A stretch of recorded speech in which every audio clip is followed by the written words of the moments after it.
I think you're going to find this next presentation very interesting.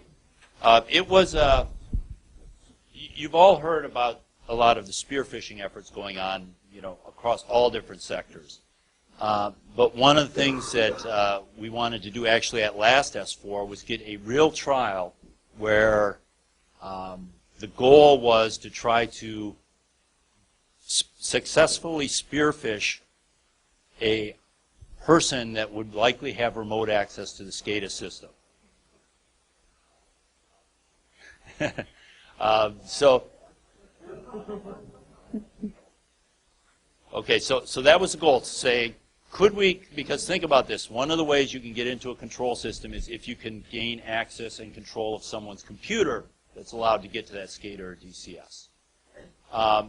But there's a lot of challenges in getting that information. We could take general spear phishing statistics and extrapolate and all that stuff, but we actually wanted to try it. So what we did is we put two companies together.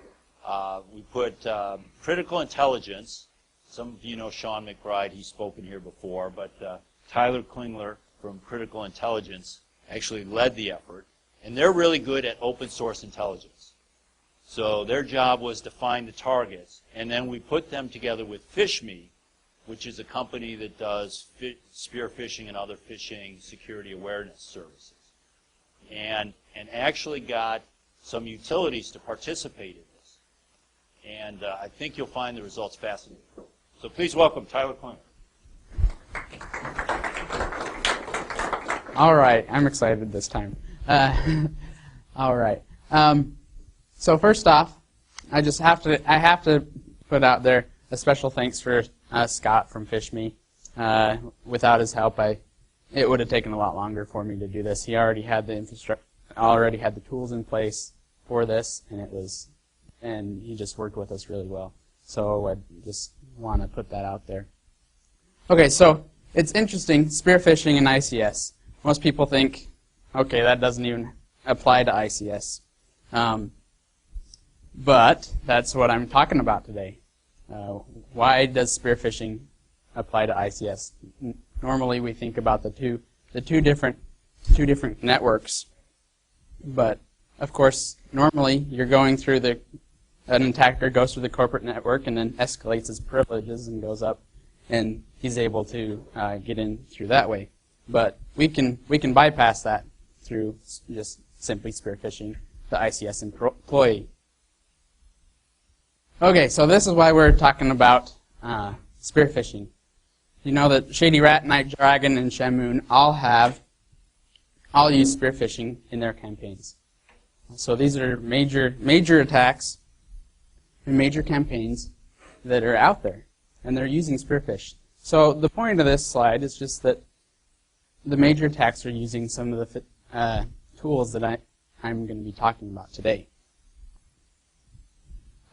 Trend Micro, they have a pretty good slide or a white paper out there on APT. Now, APT is a little different than ICS. It might fall under that. A lot of APT actors are actually going after ICS as well, but that statistic includes banks and different things like that. So it's a little bit off, and that's why we need to go with our own sources. So this is a slide. We see Digital Bond up here. This was a spear phish sent to one of Dell's employees. The interesting thing is that this is coming from the proceedings of 2009. So that little book, if you look at the abstract in there, you'll get, whoops, there we go. You'll get all this. That's the first part in that abstract. So why are they targeting Dell? He's just, he calls himself a little company, but we all like him. Anyway, why are they doing it? Well, this one wasn't successful at all, but they're targeting him because, well, just think about it. Who are Dell's clients? Now, Dell isn't an asset. He is not an asset owner. So that's an important part that we want to point out on this, is if they're targeting Dell, what are they doing to your systems, to the asset owners? Okay, energy sec. also received a spear phish. This one was going from right here. You can see here, Patrick Miller. Supposedly from Patrick Miller. He's the CEO of EnergySec. So we're seeing, again, that non-IC or non-asset owners are receiving spear phish. They're trying to glean. They're trying to find information about these companies and who their clients are, so that they can try to get in maybe through that way. This is one that was found on ICS Cert and US Cert. They reported on. They actually reported about 9 with this one. This was the only one that we considered at Critical Intelligence as an actual spear phish. And the only reason we called this as a spear phish is this name right here, highlighted in yellow, Philip Rollman. So he's the vice president and CEO of Southern Star Gas Pipeline.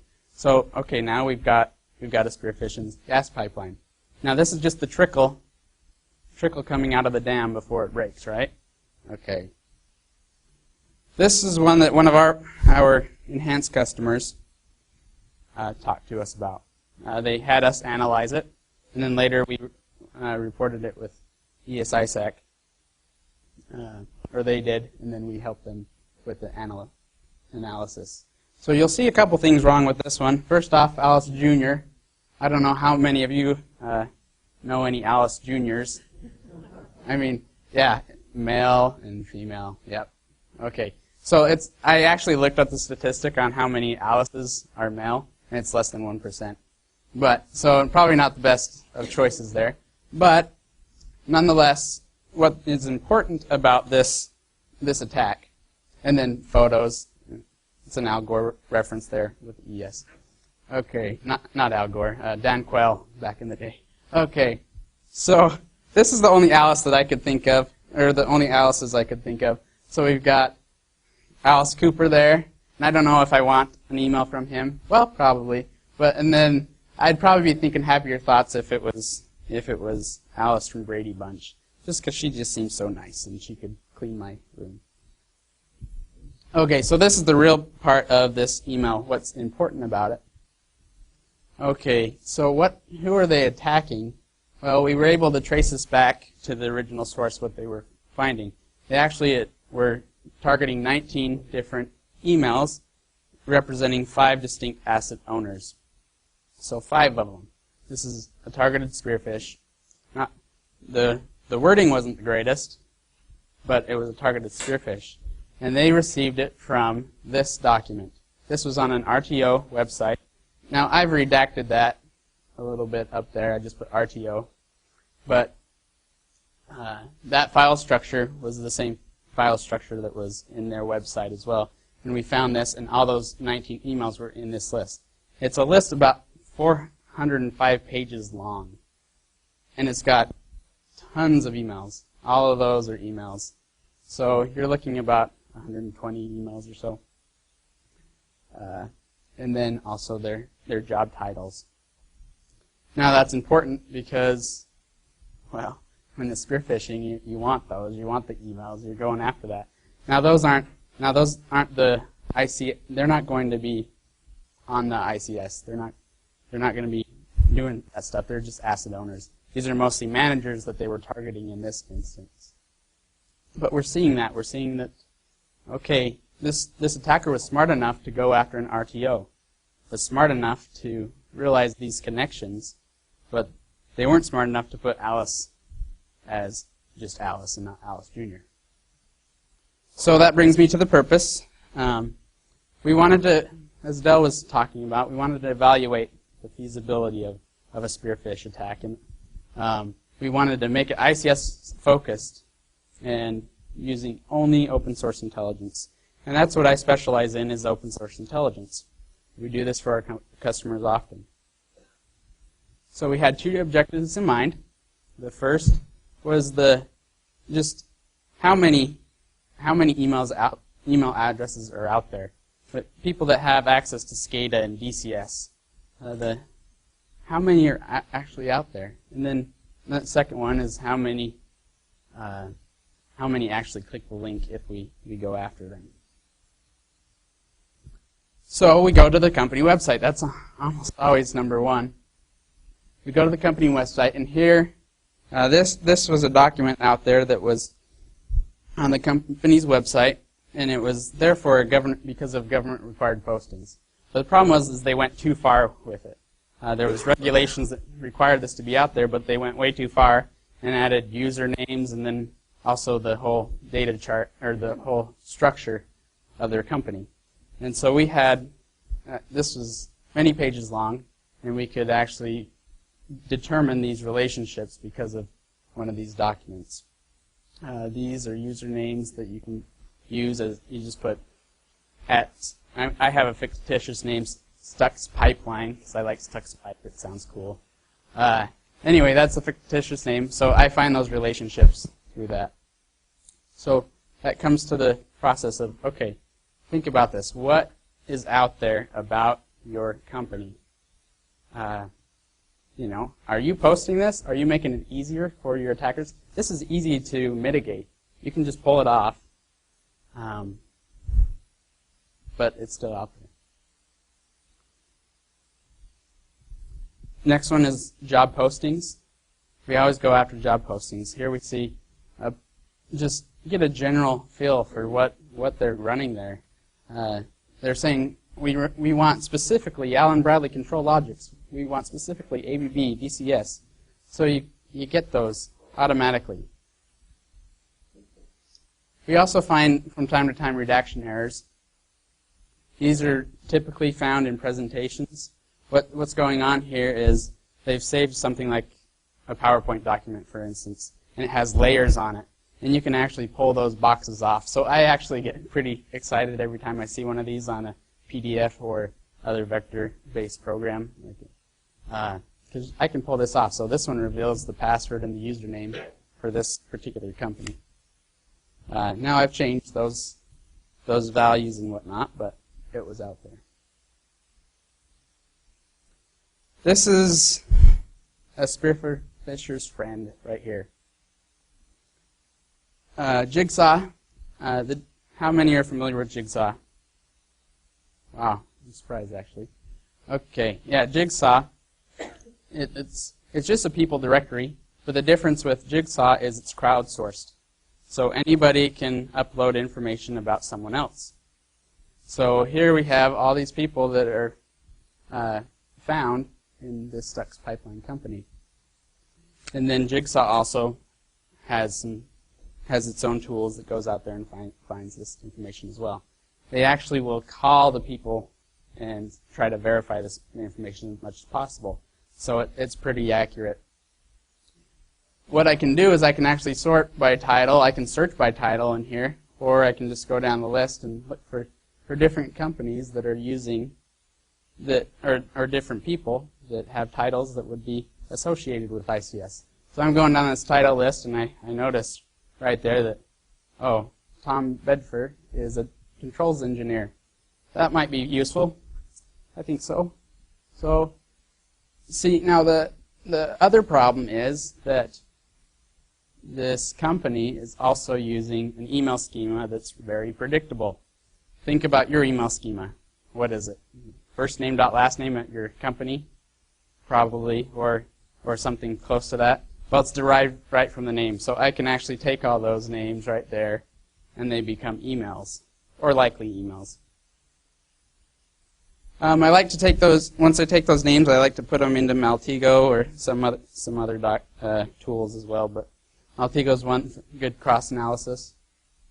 What I can do is, through the cross-analysis, I can find different documents or websites that might be a watering hole or where those emails are contained. So if I can find another document that contains more emails, then I've just pivoted off of the information that I found. But why do I need to do all that if I can just go to LinkedIn? All right? I mean, this is classic. It's just a regular spearfish. Go to LinkedIn. We've got here he is again, Tom Bedford. He's a controls engineer in Paris, Florida. I didn't think there was a Paris, Florida before today, but there is a Paris, Florida. I redacted that out there and the name as well. But the information is correct.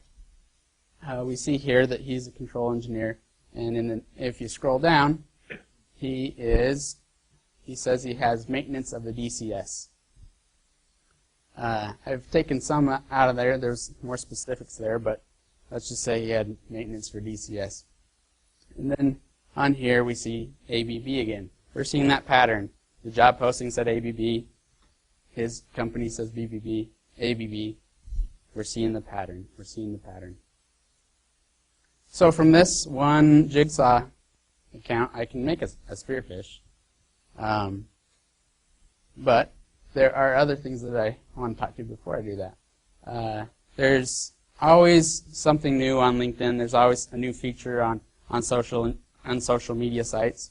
This is one that's been fairly recent. It wasn't here a couple years ago, and you can actually endorse people. So here we see some relationships with Tom Bedford.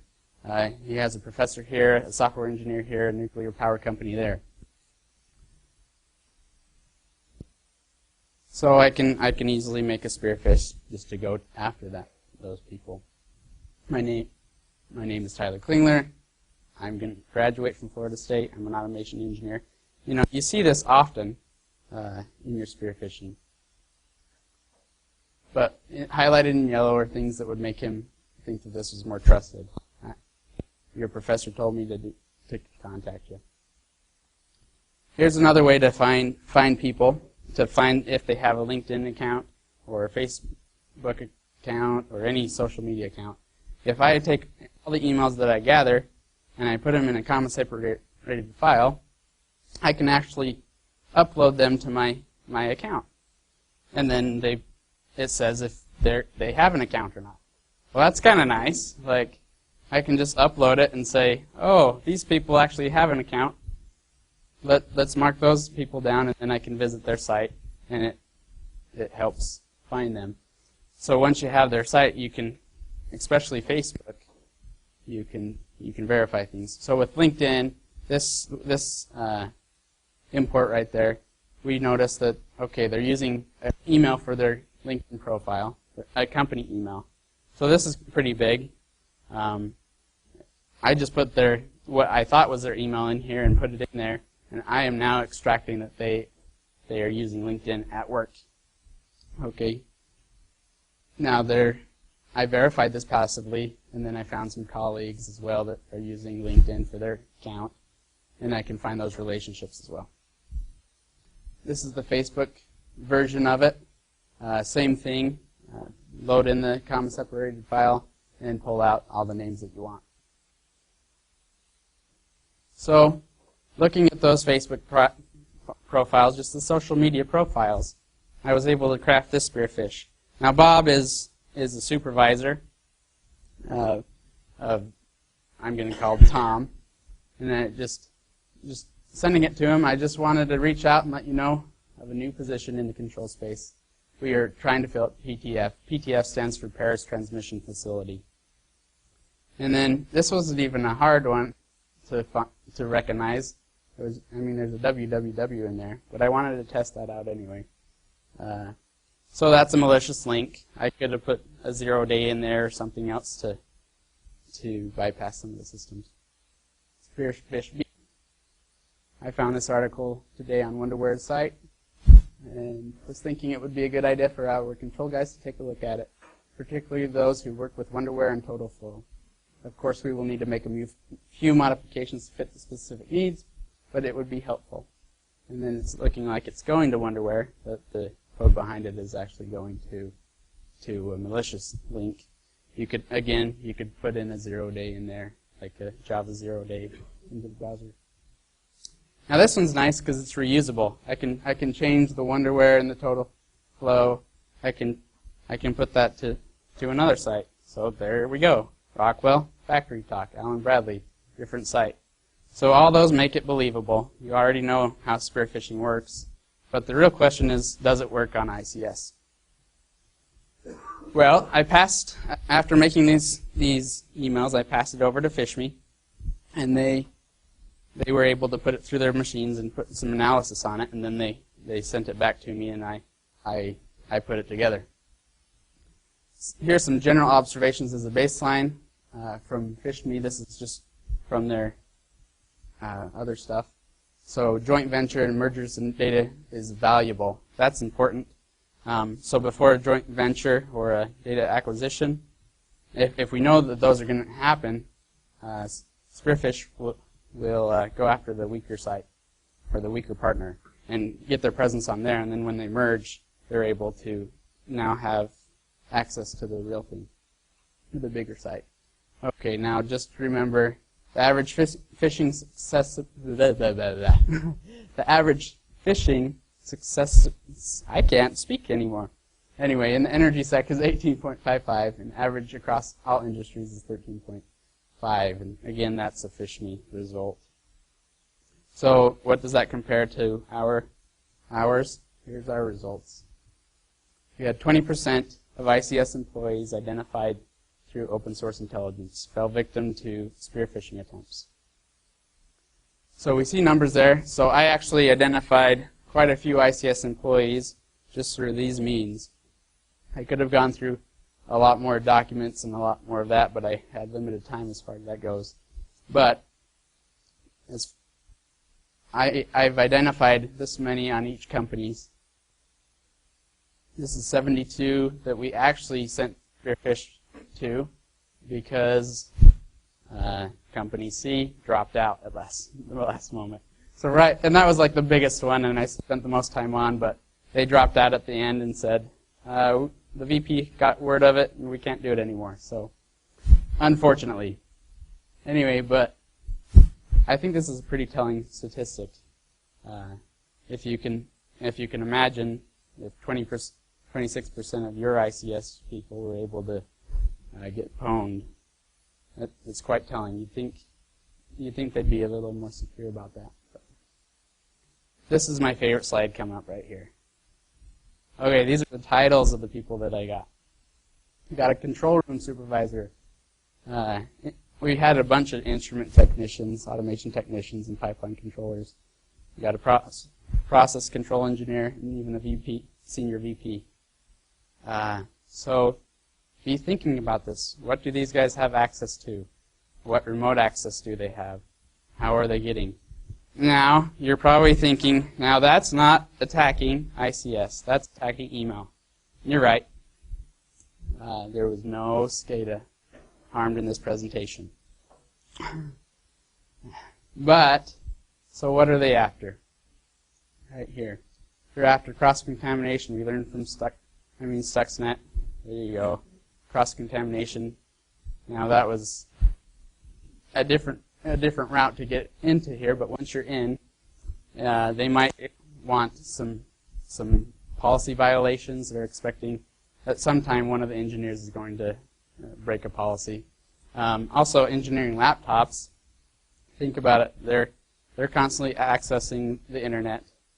They need that to download firmware and updates and talk in forums with their site vendors. If that one gets hit, if that's what he's using his email on, then it's not a real-time system, but you're actually into the ICS because he's going to be plugging that in right there. Okay, and this is another one. This is even if they can't connect to the system, they can still glean all your email stuff. And look what you're talking about. Look what these guys are talking about. A backup diode right here, an IO server, PI server. They're talking about their control systems. They're talking about their all this stuff. I've redacted all the names here, and that is pixel redaction, so you won't be able to take that off. Anyway, but they're going to pull that down. They're going to learn. That's a gold mine right there. They're going to learn about your systems. Why am I going to spend a ton of time out with having sock puppets and social engineer everything when I can just simply grab your spearfish you, grab it, pull it down, and then monitor a sophisticated attack after that. So some thoughts on mitigation. I'm going to skip this one. We're just going to go straight to this one. So we've got to ensure potentially sensitive information is limited to at limited locations. So we've got to know where our stuff is and understand how our companies or our employees are putting that information out. We've got to review the public sources out there that may aid adversaries and how they can use this information. And then implement policies accordingly. Is my email schema going to help an attacker get into the systems?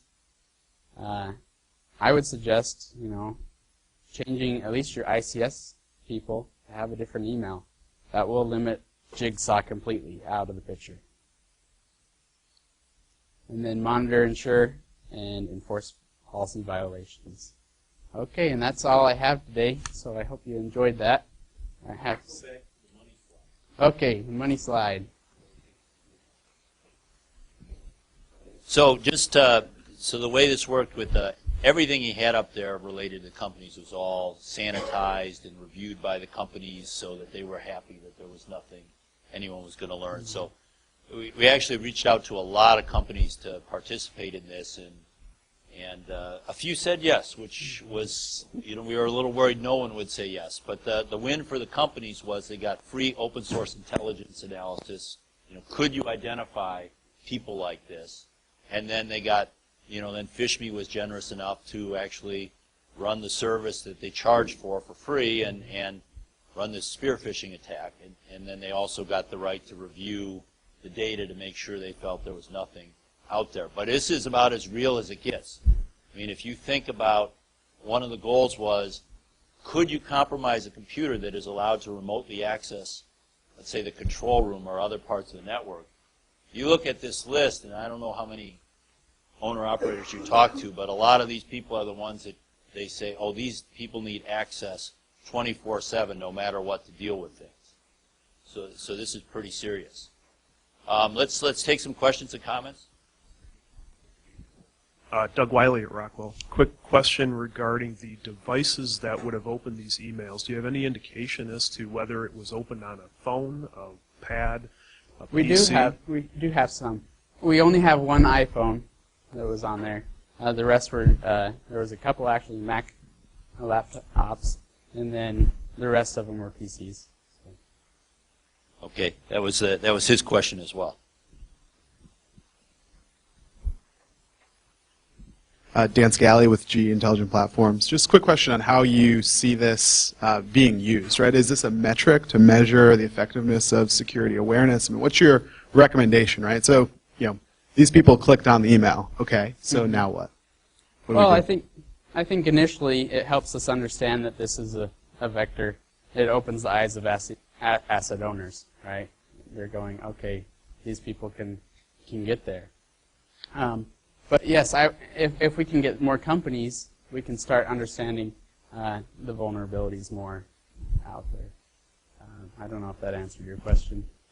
I know what I took from it, and I sort of assumed this would be the results, but this really shows that allowing anytime remote access with a control capability is dangerous, even, no matter what kind of controls you put out there. And we still have a lot of people that just say anyone, a certain group of people are really important. They have to be able to come in and do anything at any time. This is really showing the risk of that and may have people reconsider, is that risk worth taking? And so something we do is we'll actually report on these, and then the companies will go out and they'll enforce policies that have it so their employees won't put the stuff out there. And then violations, they'll bring them in and help them work through that. And they'll go out there and ask sites to remove the content. So it's able to save some of that. Can you talk a little bit about per organization that you phish, your time commitment for the OSINT and prepping your phish and like managing the, I guess, overall attack, if you will? You know what? I spent a lot of time going through documents.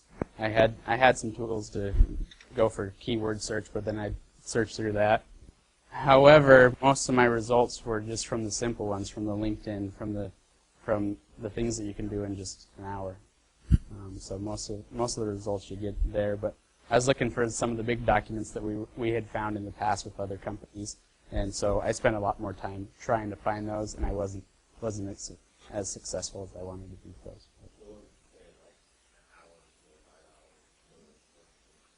Yeah, I spent about a day for a good work day for the organization, and then a lot of days trying to compile all the information and working with the vendors. So.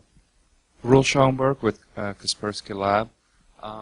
So I was wondering if you've done any research, I guess not necessarily in this particular case, between the chances of somebody clicking on something on either a link versus an actually attached document like a PDF or a Word doc or something like that. Like, do you have any statistics on that? Well, Trend Micro had a good statistic as far as the APT goes, and they had it at 91%, and then of those, 94% were actual documents. They were mostly Excel, I believe, on that one. Well, sure. I mean, I have my own internal data on how most of these targeted attacks work or propagate, if you will. But I guess you would be in a great position to test, because for targeted attacks, you do generally see that Word docs or PDFs are the way to go. It's not about clicking links 99 times out of 100. We generally see the mass distributed stuff like, hey, your Amazon package or your UPS package or something like that. That works with a link in most cases, but the cyber espionage stuff works with attachments. We actually left it up to the vendor as far as how they wanted to implement that part. They thought the click through would be a little easier as far as they just didn't want to download stuff, so we just left it up to them. I don't know why. Okay, I guess a follow-up question is, do you have any actual 0 days you can use to test with documents? I'm not going to comment on that one. Yeah. Before the next question, you told a funny anecdote about the control room supervisor. In the last Oh video. yeah, so the control room supervisor, PhishMe has a way to, every time it clicks. That guy clicked 4 times. He clicked the same link. He's like, it didn't work. Why didn't it work? Click again, and then like another hour later, he tried it again. And so it was 4 times. So that was kind of fun. One of your tables you had a drop 5.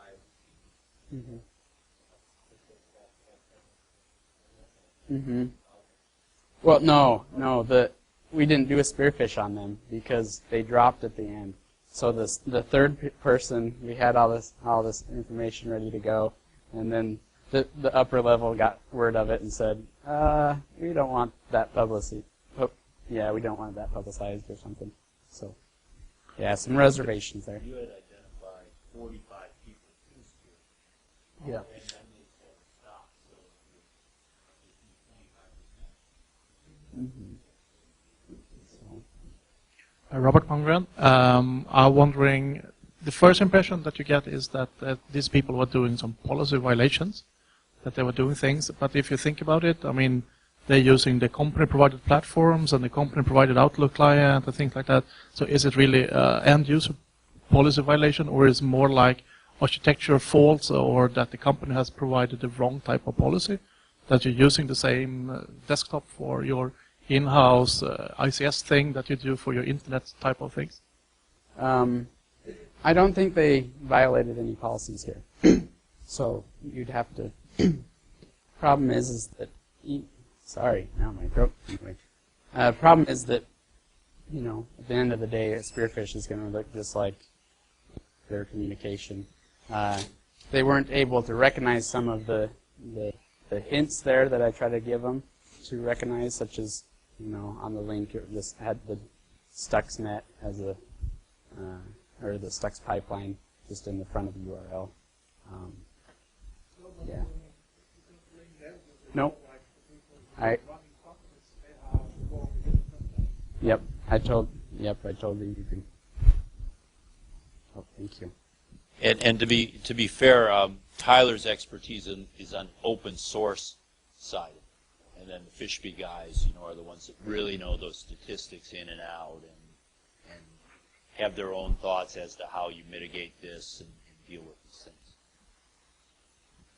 Chris Strunk with Entergy. Have you done any research into, which is a related topic, evil twins?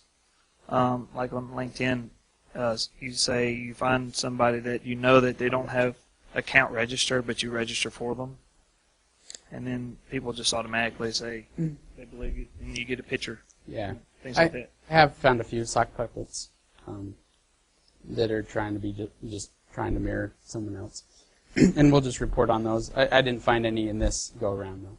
Yeah, I was at a presentation at B-Sides Memphis where a researcher found out that the Jude Hospital had a policy where they wasn't allowed to get people, their employees, to get on LinkedIn, but there were a lot of people on LinkedIn anyway. So yeah, and so if you have that policy, then you're able to enforce it. A lot of these companies don't even have a policy because they don't think it has anything to do with ICS. Oh yeah, and if you don't enforce them, then people are just going to stay on it. Okay, well that's great. Thank you so much, Tyler. That was excellent.